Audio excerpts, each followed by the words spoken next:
I mean, he had Tom bloodied up, and Tom didn't want to continue in the fight. So you're not too happy then on what the president of the organisation is saying towards it? Well, what do you think?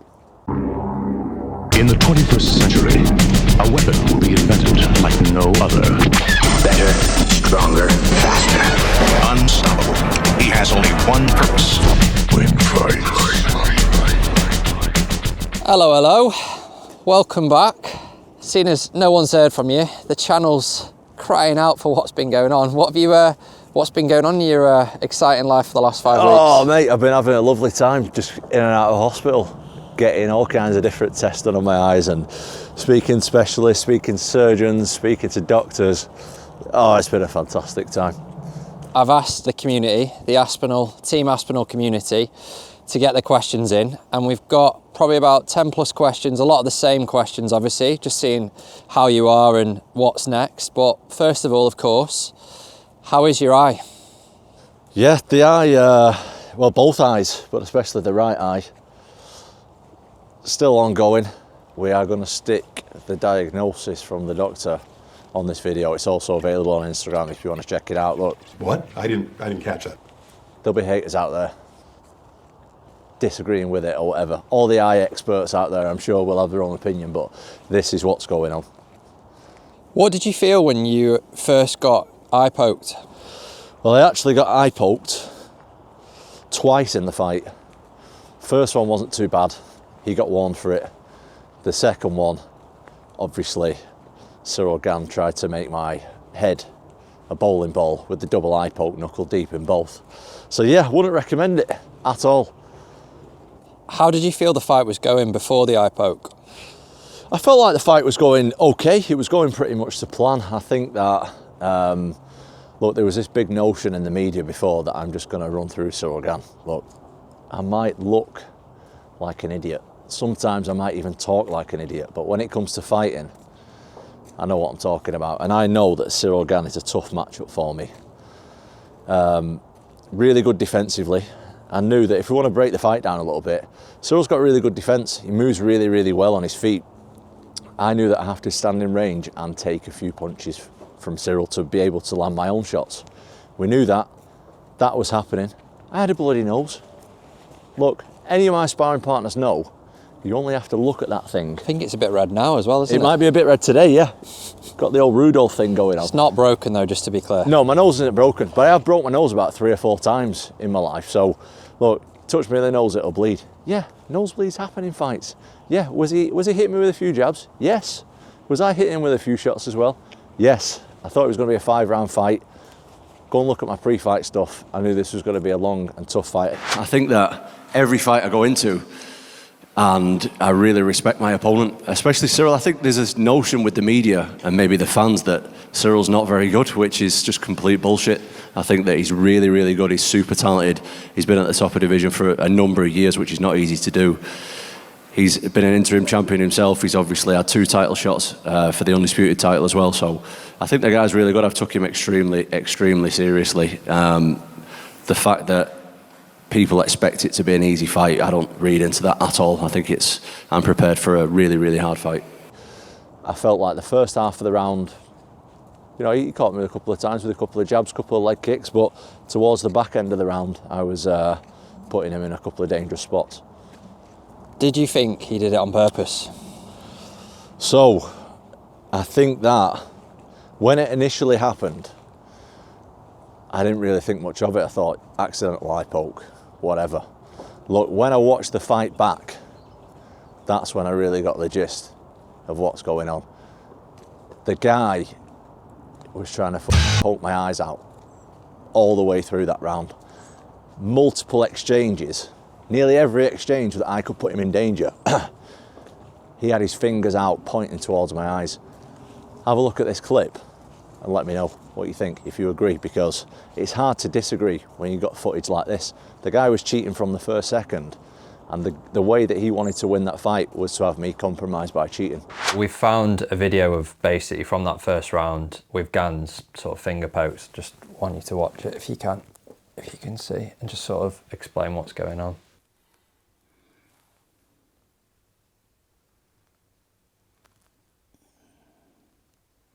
2, 3, 4, 5.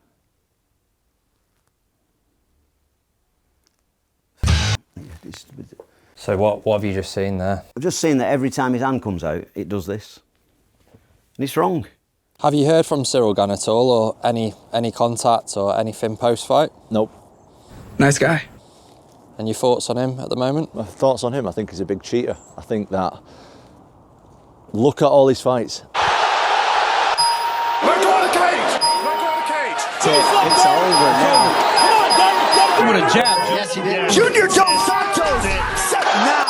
Big shot. Is it double? Like, what are you seeing when you try to open your eye? I can hardly open my eye. The dirty. Even John Jones himself, even the GOAT himself, said before he fought him that Cyril Gann's a cheater and uses dirty tactics. I've noticed in a lot of Cyril Gaines fights, he hits people in the back of the head quite a bit, and I didn't want any type of dirty play happening on such a big night. Blue, John Jones is in black. Seemed like he ate an early kick on the groin, 7 seconds in. What about punishment for the foul? It's a tough one, isn't it? I've seen obviously there's been a lot of discussion on eye pokes and fouls since. The referee himself said pre-fight that the best thing about fouling is it works. That's Jason Herzog's words, not my words. The best part about fouling, right, is that it works. So the best thing you can do is like keep your head in the game, and I'll do everything I can to manage. Yeah, you see guys like Derek Lewis coming out saying, you know, if you're tired, kick him in the nuts, poke him in the eyes, do something that'll give you a little break, because there's basically no punishment for it. So I told my coach if that happens, like in a fight with him, then I'm gonna knee him in the nuts on purpose.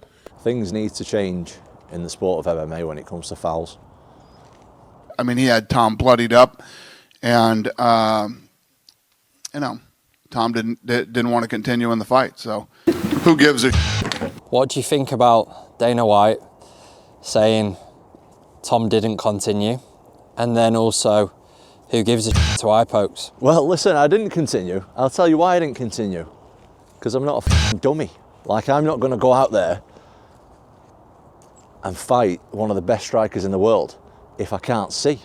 With double vision? With any eye. Look, I know, as an MMA fighter, look, things are going to happen in the fight that compromise you.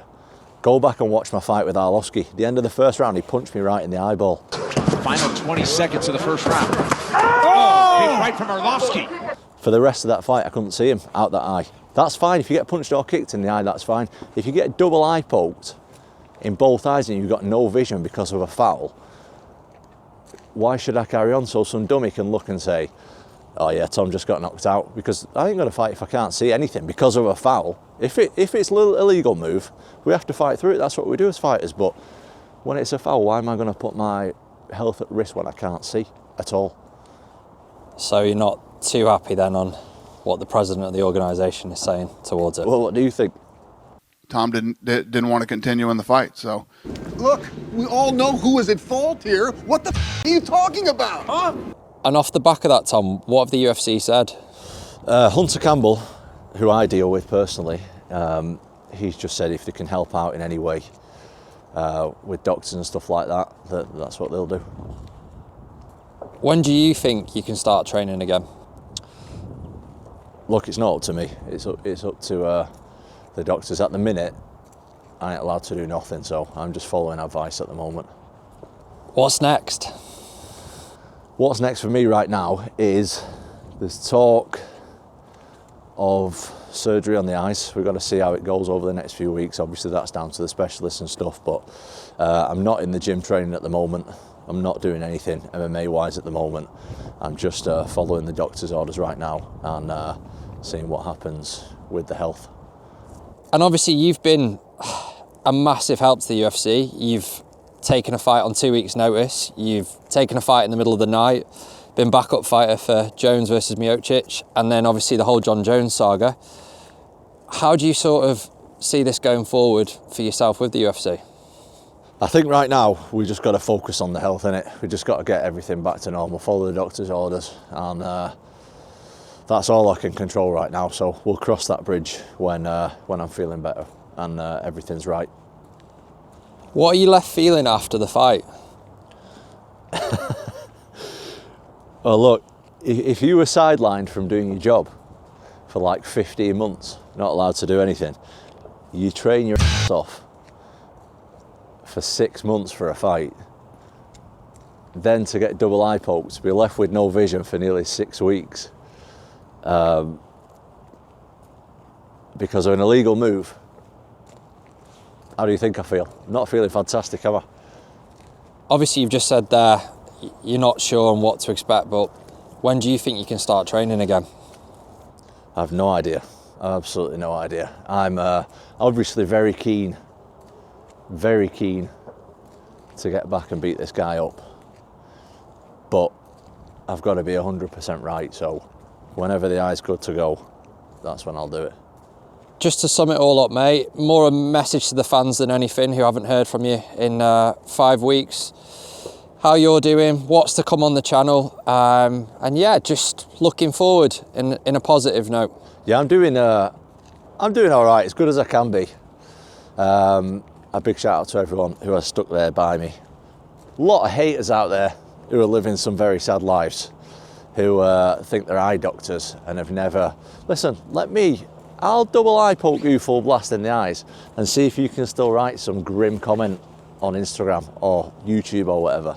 You let me know, you tough guys out there who think you can, who think you'll be able to carry on with one of the best strikers in the world when you can't see a thing. But there's been a lot of positivity out there, a lot of fellow fighters backing me up and stuff like that. A lot of love as always, so appreciate the love. We've got some big stuff coming on the channel. The channel I think with the channel we're going to be doing more stuff now because I can't train, so I might as well do something. So thanks for the love. Make sure you tune in next time. All the best.